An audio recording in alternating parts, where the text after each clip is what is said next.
Instagramdagi aynan shu postdan keyin juda ko'plab savollar keldi. Men hozir sizlarga umumiy ravishda bitta javob berib o'taman. Bemorni aynan mana shu holatdan bu holatga kelish uchun qanaqa etaplarni bosib o'tgan.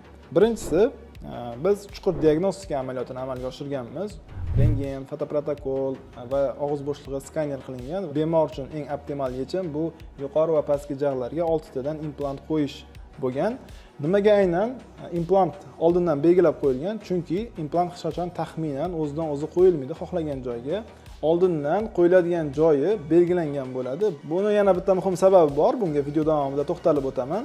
Ko'rganingizdek, tepa va pastki jag'larda 6 tadan implant rejalashtirilgan. Bunga asosiy sabab pastki jag'da ko'rib turganingizdek 16 ta tish bo'lishi kerak bo'lsa, bu joyda 6 ta tish qolgan va ular ham o'sha charchagan va yaroqsiz holatga kelib qolgan. Biz bu tishlarning o'rniga 6 ta implant qo'yishni reja qildik. Ana endi ko'pchilikda uchraydigan savolga keldik. Ya'ni implantatsiya operatsiyasidan keyin bemor tishsiz yuradimi 3 oy? Yo'q.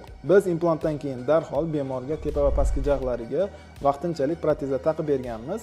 Va to'xtalib o'taman deganim, ya'ni oldindan implantlar qaysi joyga qo'yilishi aniq bo'lgani uchun biz oldindan vaqtinchalik tishlarni yasab qo'yish imkoniyatiga egamiz va bu joyda shu ish amalga oshirilgan.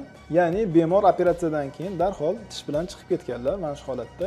Bu esa vaqtinchalik tish protezlarini yechilgandan keyin 3 oydan keyingi holati, ya'ni implant og'iz bo'shlig'iga, suyagiga 100% integratsiya qilingan, ya'ni bitib ketgandan keyingi holati. 3 oydan keyin esa biz bemorga vaqtinchalik protezlar o'rniga doimiy protez yasab berganmiz va ishimiz yakuniy bosqichiga yetgan. Yakuniy natijani ko'rishingiz mumkin. Bu implantatsiya bosqichi, bu esa implantatsiyadan keyingi 3 oyga qo'yilgan vaqtinchalik tish protezlari.